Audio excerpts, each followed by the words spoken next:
पिशाच, राक्षस, शैतान जिन्हें हम कहते हैं वे कहीं और नहीं, हमारे बीच इसी समाज में रहते हैं, कभी पड़ोसी बनकर, कभी दोस्त बनकर।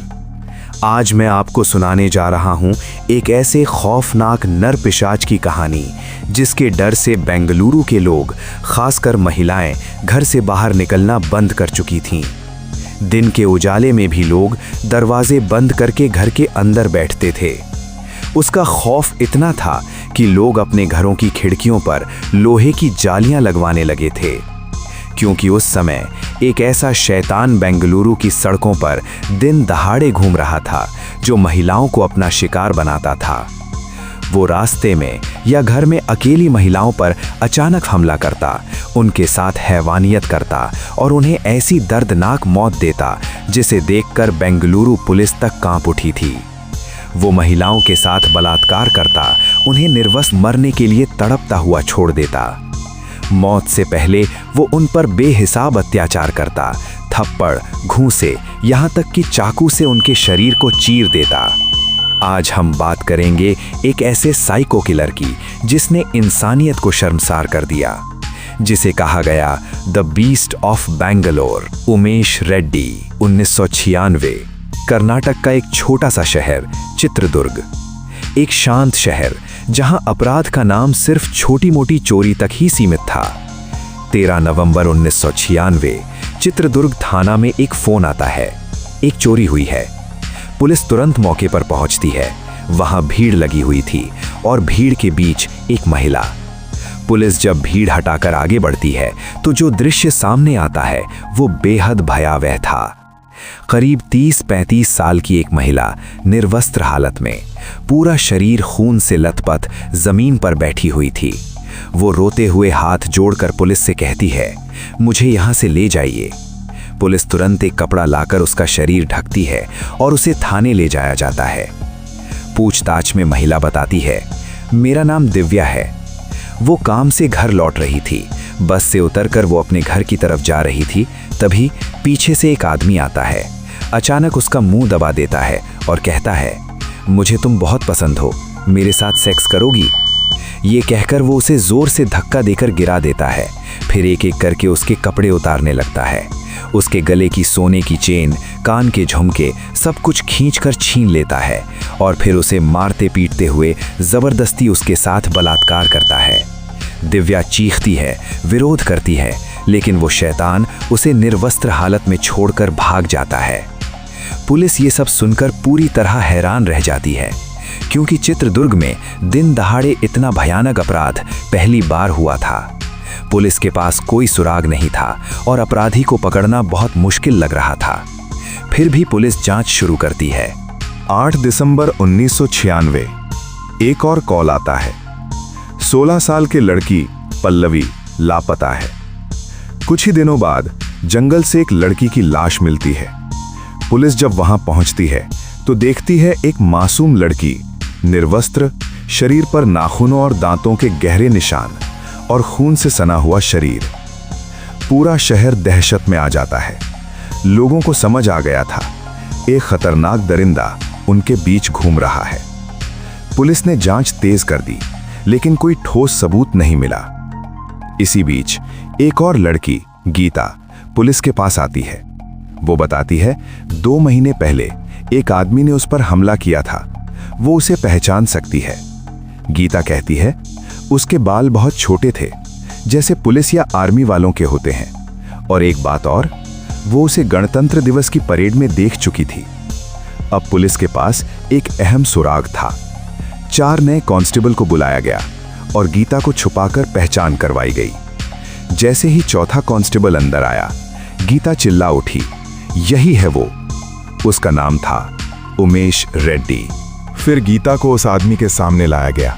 गीता ने उसकी तरफ उंगली दिखाते हुए कहा, यही है वो आदमी। वो आदमी तुरंत खुद को संभालते हुए बोला, ये झूठ बोल रही है, हम दोनों एक दूसरे से प्यार करते हैं, इसको मुझसे नाराजगी है, इसलिए ये मेरे खिलाफ झूठे आरोप लगा रही है। गीता तुरंत पुलिस से कहती है, अगर ये मुझे जानता है तो नाम पूछिए। ये सुनकर खतरनाक और चालाक अपराधी उमेश रेड्डी फंस जाता है, क्योंकि वो गीता का नाम नहीं जानता था। वो चुप हो जाता है। अब पुलिस समझ जाती है उन्हें असली अपराधी मिल चुका है। इतने दिनों से यही आदमी एक के बाद एक महिलाओं पर हमला कर रहा था, उनके साथ दरिंदगी कर रहा था। लेकिन सवाल था, आखिर ये उमेश रेड्डी है कौन और ये इतना खतरनाक कैसे बन गया? पुलिस उसके अतीत की जांच शुरू करती है। पता चलता है कि उमेश रेड्डी का जन्म कर्नाटक के बसप्पा नाम के एक गांव में हुआ था। बचपन से ही वो बाकी बच्चों से अलग था। स्कूल में अपने दोस्तों की किताबें, कॉपियां, पेन, यहां तक कि उनका टिफिन भी चुरा लेता था। धीरे धीरे उसकी ये आदत और बढ़ती गई। इसके बाद वो पड़ोसियों की बकरियां, मुर्गियां, बतख चुराकर उन्हें बाजार में बेच देता था। उसका पिता हमेशा शराब के नशे में रहता था। उमेश जो पैसे चोरी करके कमाता, उसका पिता जबरदस्ती उससे छीनकर शराब पी जाता। उमेश बचपन से ही अपने पिता की मारपीट और गालियां सुनते हुए बड़ा हुआ। शायद यही वजह थी कि बचपन से ही उसका स्वभाव बेहद हिंसक हो गया था। जब पड़ोसी उसके व्यवहार से परेशान हो गए, तब उमेश समझ गया कि अब इस गांव में ज्यादा दिन रहना मुश्किल है। वो गांव छोड़कर शहर भाग गया और सीआरपीएफ की नौकरी के लिए आवेदन किया। शारीरिक रूप से वो काफी मजबूत था, इसलिए आसानी से चयनित भी हो गया। उसकी पहली पोस्टिंग जम्मू कश्मीर में एक कमांडर के सिक्योरिटी गार्ड के रूप में हुई।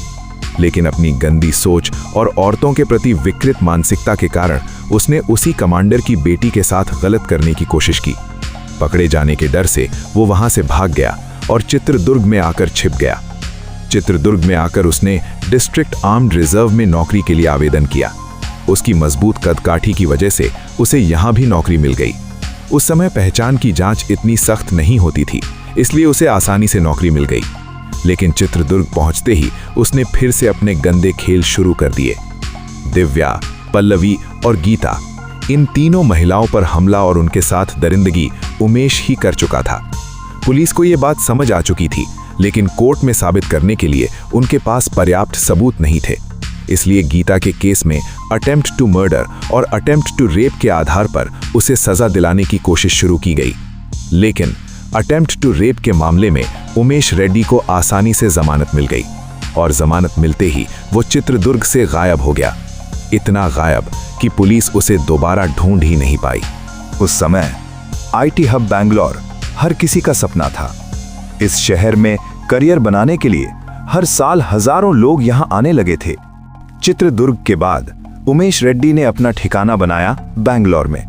इसी बीच बैंगलोर पुलिस को एक कॉल आता है कि एक घर में चोरी हुई है। पुलिस तुरंत मौके पर पहुंचती है, लेकिन वहां जो पता चलता है वो और भी खौफनाक था। घर में एक महिला अकेली थी। चोरी के साथ साथ उसके साथ जबरदस्ती करने की कोशिश भी की गई थी, लेकिन उस महिला ने हिम्मत दिखाई। उसने उस आदमी को धक्का देकर खुद को बचाया और बाहर आकर जोर जोर से चिल्लाई। आसपास के लोग इकट्ठा हो गए और उस चोर को पकड़ लिया। उसे पुलिस के हवाले कर दिया गया और वो कोई और नहीं बल्कि वही खतरनाक अपराधी उमेश रेड्डी था। इतने दिनों बाद पुलिस के हाथ लग चुका था वो शैतान। अब शुरू हुई कड़ी पूछताछ और पुलिस की सख्त कार्रवाई। आखिरकार उमेश ने एक एक करके अपने सारे अपराध कबूल कर लिए। दिव्या, पल्लवी और गीता, इन सब की घटनाएं तो पुलिस को पहले से पता थीं, लेकिन इसके अलावा भी उसने कई और अपराध किए थे। 14 जून 1997 वो संध्या नाम की महिला के घर में घुसा और मौका पाकर उसके साथ दरिंदगी की। कुछ दिनों बाद वो वीरा नाम की महिला के घर गया, उसके हाथ पैर बांधकर उसके साथ अत्याचार किया और उसे उसी हालत में छोड़कर भाग गया। 24 जून 1998 फिर एक महिला को अकेला पाकर उसके घर में घुसा, लेकिन इस बार महिला की चीख सुनकर पड़ोसी आ गए और उसे पकड़ लिया गया। अब पुलिस ने उसके घर की तलाशी ली। घर से कुछ चोरी के गहने मिले, लेकिन इसके अलावा एक बेहद हैरान करने वाली चीज मिली। उसके बिस्तर के नीचे कई बड़े बड़े बोरे रखे थे। जब पुलिस ने उन्हें खोला तो अंदर महिलाओं के कपड़े थे, ब्रा, पैंटी, पेटीकोट, ब्लाउज। पुलिस हैरान रह गई। पूछने पर उमेश ने जो जवाब दिया उसे सुनकर सब सन्न रह गए। मैं इन्हें रात में पहनता हूं और खुद को संतुष्ट करता हूं। वो छतों से महिलाओं के कपड़े चुरा कर लाता था और उन्हें जमा करके रखता था। वो महिलाओं के कपड़ों के प्रति अत्यधिक विकृत मानसिकता रखता था। पुलिस समझ गई ये कोई सामान्य अपराधी नहीं बल्कि एक खतरनाक साइको किलर है। इसे सजा दिलाना बेहद जरूरी था। पुलिस ने तुरंत चार्जशीट तैयार की और उसे कोर्ट ले जाया जा रहा था, लेकिन रास्ते में उमेश ने टॉयलेट का बहाना बनाया। जैसे ही नीचे उतरा, वो अचानक जंगल की ओर भाग गया। कुछ ही सेकंड में वो गायब हो गया। बैंगलोर पुलिस को चकमा देकर वो फिर फरार हो गया। 28 फरवरी 98। जय लक्ष्मी, एक विधवा महिला, वो अपने 8 साल के बेटे के साथ रहती थी। उस दिन भी सब कुछ सामान्य था। शाम को जब उसका बेटा घर लौटा तो दरवाजा अंदर से बंद था। काफी देर तक आवाज देने पर भी कोई जवाब नहीं मिला। कुछ देर बाद एक आदमी दरवाजा खोलकर बाहर निकला। उसने कहा, तुम्हारी मां पर भूत का साया है, डर मत, मैं डॉक्टर लेकर आता हूं। और वो चला गया। अंदर जाकर बच्चे ने जो देखा वो किसी भी बच्चे को कभी नहीं देखना चाहिए। उसकी मां निर्वस्त्र पड़ी थी, शरीर पर चोट के निशान और खून से भरी जमीन। कुछ देर बाद उसकी मां की सांसें थम गई। अगले दिन हेडलाइन थी, beast of Bangalore is back. इसके बाद एक गर्भवती महिला नित्या पर हमला किया गया, लेकिन इस बार महिला ने जोरदार मुकाबला किया। उसने प्रेशर कुकर से उसके सिर पर वार किया और वो भाग गया, लेकिन बाद में उसे पकड़ लिया गया। 2002 कोर्ट ट्रांसफर के दौरान वो फिर पुलिस से भाग गया। पूरा राज्य अलर्ट पर था, हर जगह उसके पोस्टर लगाए गए। आखिरकार उसे यशवंतपुर रेलवे स्टेशन से गिरफ्तार किया गया। 26 अक्टूबर 2009 उमेश रेड्डी को फांसी की सजा सुनाई गई, लेकिन बाद में उसकी सजा बदलकर 30 साल की सजा कर दी गई। 2006 से 2016 उसे सॉलिटरी कन्फाइनमेंट में रखा गया। एक अंधेरी कोठरी, न रोशनी न कोई बातचीत, सिर्फ दीवारें और सन्नाटा। लेकिन सवाल आज भी वही है, क्या ये सजा काफी है? उमेश रेड्डी की कहानी सिर्फ एक अपराधी की कहानी नहीं है, ये उस समाज की सच्चाई है जहां डर और बदनामी के कारण पीड़ित महिलाएं चुप रहती हैं, और इसी चुप्पी का फायदा उठाकर ऐसे अपराधी और मजबूत हो जाते हैं। दानव कहीं बाहर नहीं होते, वो हमारे बीच ही होते हैं, बस उन्हें पहचानना जरूरी है। अगर आप ऐसी ही सच्ची और डरावनी कहानियां सुनना चाहते हैं तो चैनल को जरूर सब्सक्राइब करें, क्योंकि सच्ची घटनाएं कभी-कभी कल्पना से भी ज्यादा डरावनी होती हैं। नमस्कार, सतर्क रहें, सुरक्षित रहें।